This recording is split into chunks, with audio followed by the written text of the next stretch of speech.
Merci de me suivre sur YouTube. N'oubliez pas de me rejoindre sur Insta. Bonne année 2022. Je suis super contente de vous retrouver pour cette première vidéo recette, je dirais, de la nouvelle année.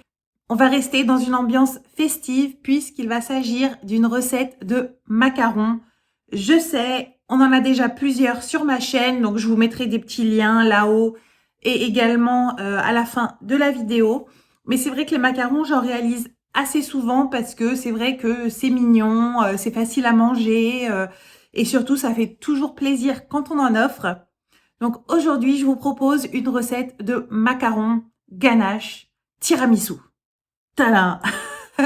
C'est vrai que quand je fais des macarons, j'utilise très souvent des ganaches simples, je dirais, au chocolat, etc. ou des kurdes fruités. Quand tu prépares une boîte à offrir, tu peux pas assurer vraiment la continuité de la chaîne du froid. C'est pour ça que j'utilise le plus souvent des ganaches non montées ou des kurdes aux fruits sans œufs. Pour cette recette, ce sera pas vraiment... J'aime pas le terme de ganache parce que c'est pas à base de chocolat, mais en fait, je sais pas comment l'appeler. C'est pas une chantilly, c'est pas une ganache. Un fourrage, on va dire, tiramisu. Ce sera avec des œufs qui vont être cuits par un sirop de sucre et par contre du mascarpone qui du coup forcément ne sera pas cuit. Donc attention, disclaimer, ce sont des macarons à conserver au frais et à consommer dans les 3 jours. Je vais vous laisser avec mon petit jingle et on se retrouve pour la recette.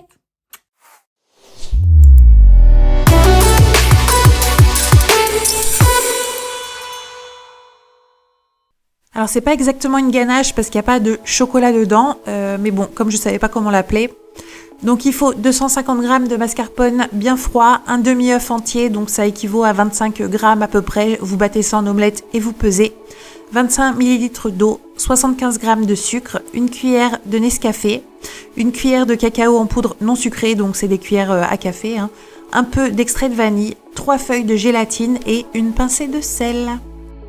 Je fais ramollir ma gélatine dans de l'eau froide. Je vais la laisser ramollir pendant que je m'occupe du reste. Je verse mon sucre en poudre dans les 25 ml d'eau et je vais venir réaliser un sirop de sucre. Un peu comme si je faisais une meringue italienne, quoi. Donc pour ça, je vous conseille quand même l'utilisation d'un thermomètre.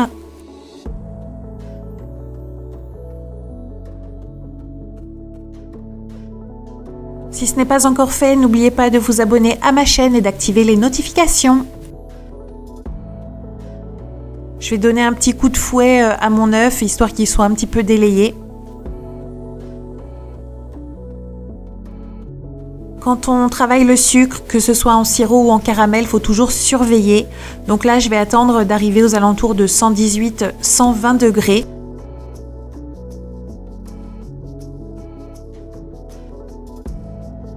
Je vais verser le sirop de sucre en filet sur mon œuf et je vais fouetter tout ça. Donc faut pas trop éclabousser aux alentours, sinon vous allez perdre de la matière bien sûr. Et surtout, faut le verser pendant qu'il est bien chaud, avant qu'il épaississe.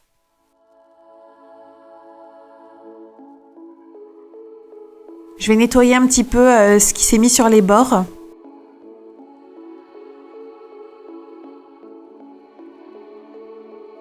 J'essore ma gélatine et je vais l'ajouter à mon mélange. Attention, il faut que le mélange soit encore bien chaud pour que votre gélatine fonde. Si le mélange a trop été fouetté et du coup qu'il a refroidi, votre gélatine elle va pas se dissoudre. On fouette jusqu'à dissolution complète de la gélatine. La préparation doit évidemment refroidir. Je vais ajouter le Nescafé, le cacao,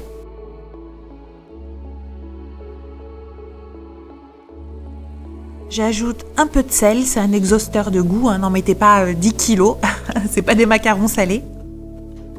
Et je vais ajouter un tout petit peu de vanille.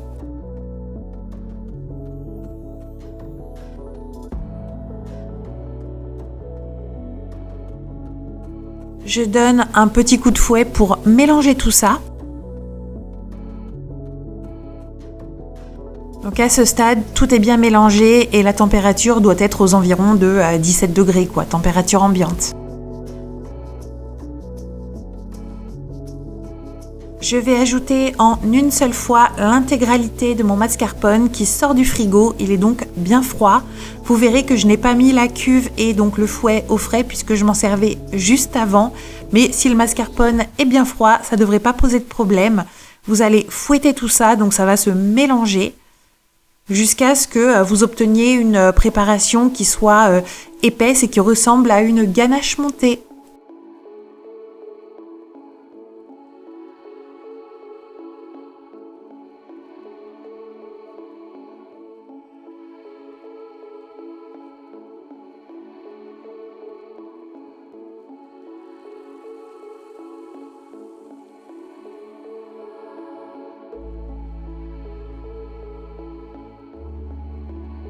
Donc voilà, j'ai une préparation qui est homogène, bien aérienne, qui ressemble à une ganache montée.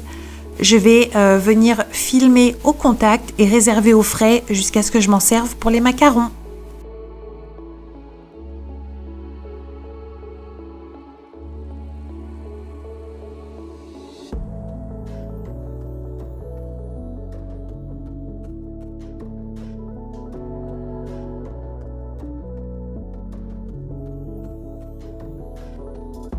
Pour les coques, c'est toujours la même recette de meringue française avec 8 g d'œufs déshydratés et 60 ml d'eau, ce qui correspond à 2 blancs frais, 70 g de poudre d'amande et 70 g de sucre glace, 100 g de sucre en poudre, du cacao en poudre non sucré, donc moi j'ai pris du Vanouten. Pour les coques, vous connaissez le principe. Maintenant, je vais commencer par reconstituer le blanc d'œuf en l'hydratant, donc je mets l'eau dans la poudre. Si vous utilisez des blancs frais, vous n'avez évidemment pas cette étape à réaliser.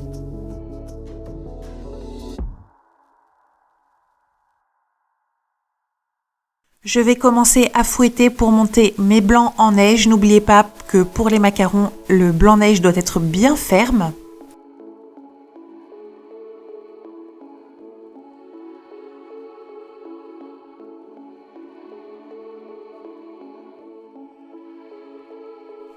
On va voir que la texture va commencer à changer, donc déjà c'est plus transparent, ça commence à devenir blanc, mousseux. On va attendre que le mélange soit bien épais avant d'ajouter le sucre.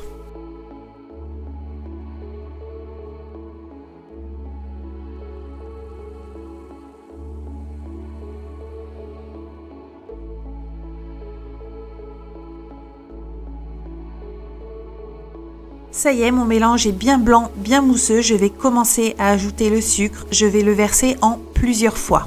Donc on voit déjà que les œufs neige sont déjà un petit peu fermes. Et là, je vais venir ajouter petit à petit. C'est ce qu'on appelle serrer les blancs.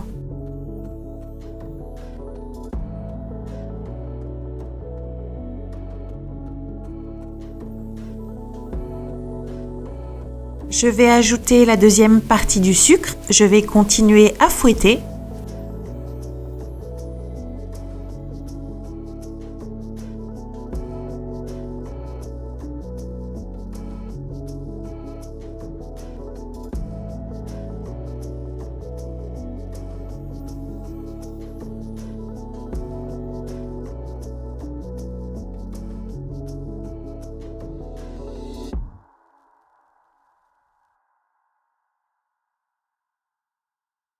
Attention parce qu'à cette étape, je vois souvent des gens qui pensent que la meringue est suffisamment ferme, mais non. Vous voyez, moi, j'ajoute encore du sucre, donc la troisième partie, et maintenant, je vais finir de monter mes blancs.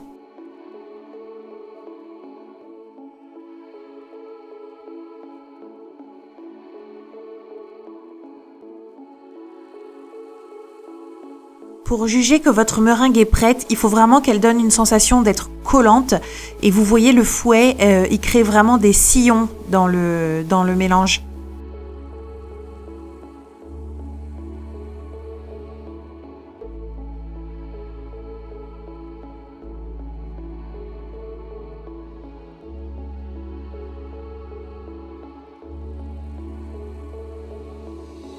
Alors pour cette préparation, mes macarons seront blancs, donc je ne mets pas de colorant. Si vous aviez des colorants à ajouter, il aurait fallu le faire maintenant, quoi.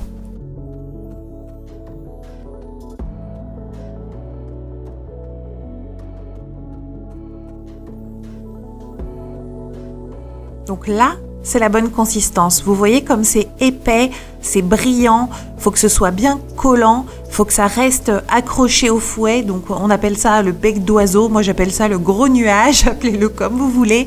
Donc il faut vraiment développer l'œil pour savoir quand est-ce que votre meringue aura la bonne consistance.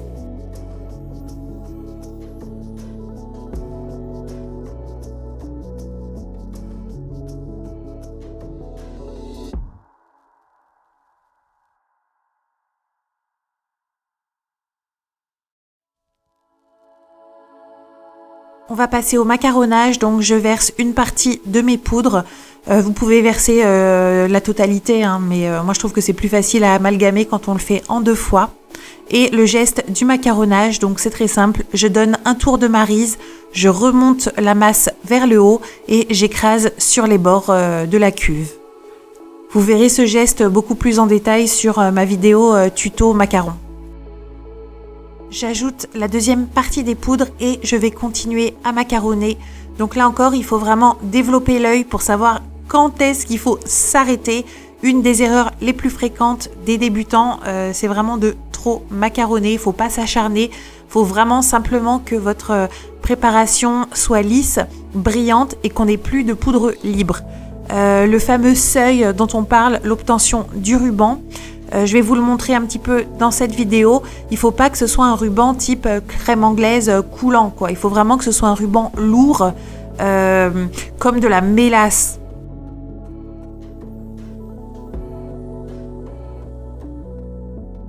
Premier test, on n'a clairement pas de ruban, donc on continue.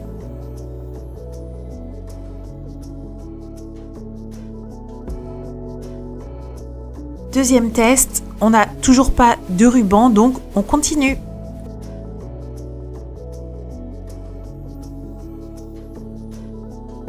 Sur de la meringue française, il faut quand même être assez léger quand vous macaronnez. Sur de la meringue italienne, ça supporte beaucoup plus les gestes un peu brusques de débutants.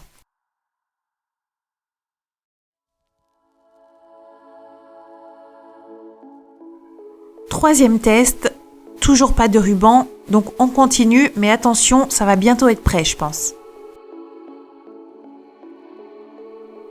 Donc là, on voit que j'obtiens un ruban, mais vous voyez, c'est lourd, c'est épais. Regardez comment ça tombe de la maryse. Ça tombe en continu, mais lentement. La préparation, elle est épaisse.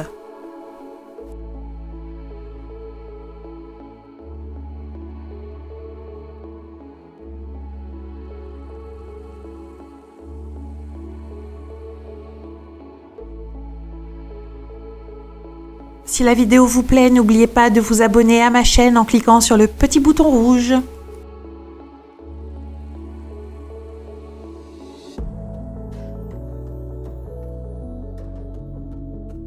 Il faut essayer d'enlever ces petites bulles d'air là parce que ça fera moche quand on va pocher, ça vous fera des espèces de petites tas qui vont sortir d'un seul coup de la poche à douille. Je vais coller ma feuille de papier sulfu. Donc moi j'utilise toujours un tapis silicone pour les gabarits, mais je vous conseille de mettre un papier par-dessus, ça donne un meilleur rendu.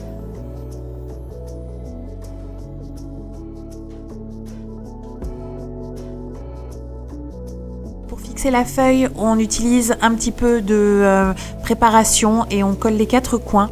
Et ensuite, je vais pocher. Donc vous voyez, moi je vais assez vite, je m'occupe pas vraiment de la petite pointe par-dessus. Elle va disparaître en tapotant ma plaque par la suite. L'idéal, c'est de pocher le plus droit possible et de la manière la plus uniforme possible pour que vos macarons aient tous la même taille.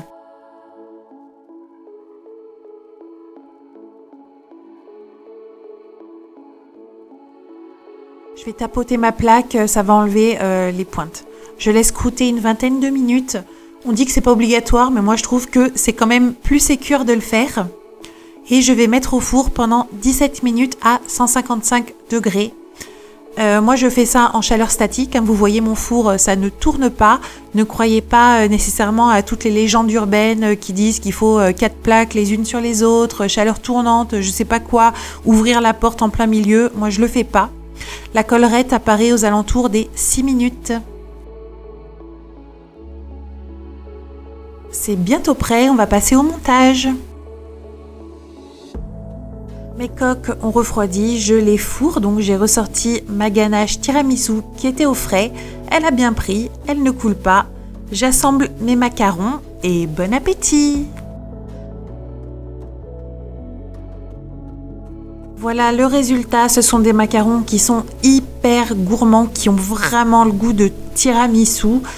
Pour autant, faites quand même attention parce que vous avez du mascarpone, donc c'est un fourrage qui n'est pas cuit et qui nécessite donc de rester au frais, à consommer dans les 3 jours. J'espère que cette vidéo vous a plu. Si c'est le cas, n'oubliez pas de garder les bonnes habitudes et me mettre un petit pouce. Si vous souhaitez recevoir les notifications des vidéos à venir, dans ce cas-là, il faudra cliquer sur le bouton s'abonner en bas de la page. Et surtout, activez la cloche des notifications, comme ça vous serez informé à chaque fois que je sors une vidéo. Ciao!